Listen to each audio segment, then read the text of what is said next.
सभी जनपद वासियों को मेरा प्रणाम। मैं डॉक्टर राघवेंद्र प्रताप सिंह पूर्वांचल हॉस्पिटल से का डॉक्टर हूँ। मैंने MBBS MS ऑर्थो में डिग्री प्राप्त की है। मैं आज आप लोगों को घुटने की प्रॉब्लम जो आजकल OPD में देख रहा हूँ कि बहुत से पेशेंट्स आ रहे हैं जो नी पेन को लेके आ रहे हैं कि डॉक्टर साहब दोनों घुटने में दर्द होता है, बहुत नीचे से बैठ के उठने में परेशानी होती है, सीढ़ी चढ़ने उतरने में बहुत दिक्कत होती है, टॉयलेट बाथरूम में बहुत परेशानी होती है। तो इसको हम लोग को समझना जरूरी है क्योंकि पेशेंट क्या करता है, एक डॉक्टर से फिर वहाँ ठीक नहीं हुआ, फिर दूसरे डॉक्टर को, पेशेंट दर दर भटक रहा है। तो उसको मैं समझाना चाह रहा हूँ कि प्रॉब्लम क्या है, इसका निवारण क्या है। आप डॉक्टर नहीं बदलिए, प्रॉब्लम को समझिए। इसको सबसे पहले समझने के लिए हम लोग जानते हैं कि घुटना जो होता है ये ऊपर की हड्डी है, ये नीचे की हड्डी है, बीच में गद्दी होती है।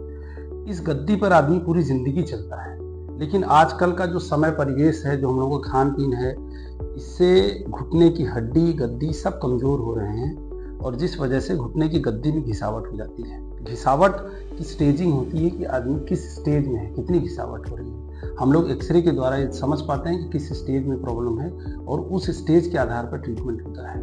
एक चीज हम लोग अच्छे से समझ लें कि अगर घुटने की गद्दी में घिसावट हो गई है, छिल गई है गद्दी, तो वो समय के साथ हमेशा बढ़ता है, कभी भी पीछे नहीं जाता है। ऐसा कभी नहीं होगा कि अगर घुटने की गद्दी घिस गई, छिल गई, खराब हो गई तो हम मेडिसिन दे देंगे और ये गद्दी परमानेंट बन जाएगी, आज के पहले 10 साल पहले जैसा गद्दी था वैसा बन जाएगा। ऐसा कभी नहीं होने वाला। कहीं भी कुछ भी मेडिसिन ले लें, बहुत से ऐड इधर उधर के आते हैं कि ये कर लो वो कर लो, केवल और केवल आपको बेवकूफ़ बनाया जाता है। यह एक एजिंग है, डीजनरेटिव प्रोसेस है। एज के आधार पर जैसे चीज़ें प्रॉब्लम होती है, जैसे बाल का पकना हो गया, मोतियाबिंद होना हो गया, घुटने का घिसना हो गया, चेहरे का लटक जाना होगा, ये सारी प्रॉब्लम एजिंग होती है। एजिंग को कभी भी मेडिसिन से रिवर्स नहीं किया जा सकता है ना। इसको हमेशा अगर स्टेज ज़्यादा हो गया, स्टेज 4 हो गया, स्टेज 3+ हो गया, तो हमेशा आप लोगों को नी रिप्लेसमेंट के बारे में पॉजिटिव समझना चाहिए। दूसरा, अगर स्टेज 1-2 में है तो ऑब्वियसली पेशेंट को सावधानी रखना चाहिए, जैसे नीचे से बैठ के उठना ये अवॉइड करना चाहिए, स्पोर्ट्स शूज़ का इस्तेमाल करना चाहिए, कमोड का इस्तेमाल करना चाहिए, सीढ़ी कम से चढ़ना करना चाहिए।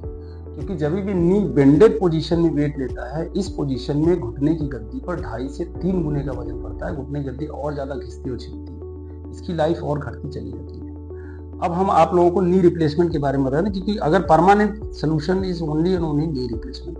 नी रिप्लेसमेंट अगर घुटने बहुत ज़्यादा खराब हो गए हैं तो ऑब्वियसली नी रिप्लेसमेंट ही कराना चाहिए। अगर नी रिप्लेसमेंट पेशेंट कराता है, ये दुनिया का वंडरफुल ऑपरेशन होता है। इस ऑपरेशन के 3-4 घंटे बाद जैसे एनेस्थीसिया निकल जाता है, पेशेंट पूरा वजन लेके चलता है।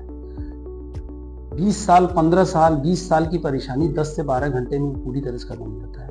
पेशेंट अगर वॉक नहीं करता है, पैर नहीं चलता है, तो उसका दिमाग भी नहीं चलता है, मेंटली भी डिप्रेस हो जाते हैं ऐसे पेशेंट। अगर वॉक नहीं करता है पेशेंट तो उसको कार्डियक इश्यूज भी होते हैं, क्योंकि शुगर बढ़ता है, BP बढ़ता है, वजन बढ़ता है। वजन बढ़ेगा तो और घुटना खराब हुआ, क्योंकि हैवी वेट मेजर कॉज होता है घुटना खराब होने का, ठीक है ना। और इसके प्रिकॉशन के लिए बहुत से पेशेंट आते हैं, डॉक्टर साहब ऐसा कुछ बताइए घुटना खराब ही ना हो। क्योंकि जो आज का समय परिवेश चल रहा है, मैं जैसा देख रहा हूँ पेशेंट्स को, आज के मैं 20 साल पहले अगर याद करूँ, मेरे बाबा दादा में शायद किसी को 2000 पहले, किसी को हमने नहीं, हमें याद नहीं आ रहा कि 2000 के पहले मैंने किसी को देखा था घुटने की परेशानी या कुछ परेशानी।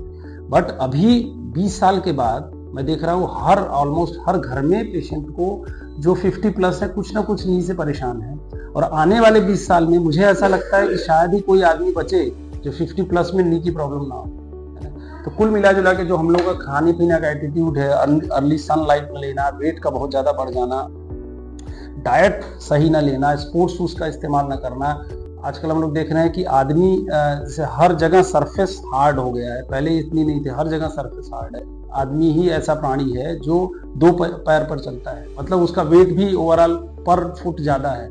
तो ये सब चीजों को ध्यान रखते हुए आदमी ज्यादा से ज्यादा प्रोन है घुटने के लिए। आने वाले फ्यूचर में ये एज ए पैंडेमिक बीमारी होने वाली है। तो हम सब लोग अपने घुटने के प्रति सजग रहें, ध्यान रखें, खान पीन का उसको पालन करें, नी के लिए जितने प्रिकॉशंस सब ध्यान रखें। जिनको हो गया ऑलरेडी अगर ध्यान रखेंगे तो वो स्टेज धीरे धीरे बहुत लंबे समय में आएगा, तुरंत नहीं आएगा। जब हो जाएगा तो finally treatment is only knee replacement. Thank you.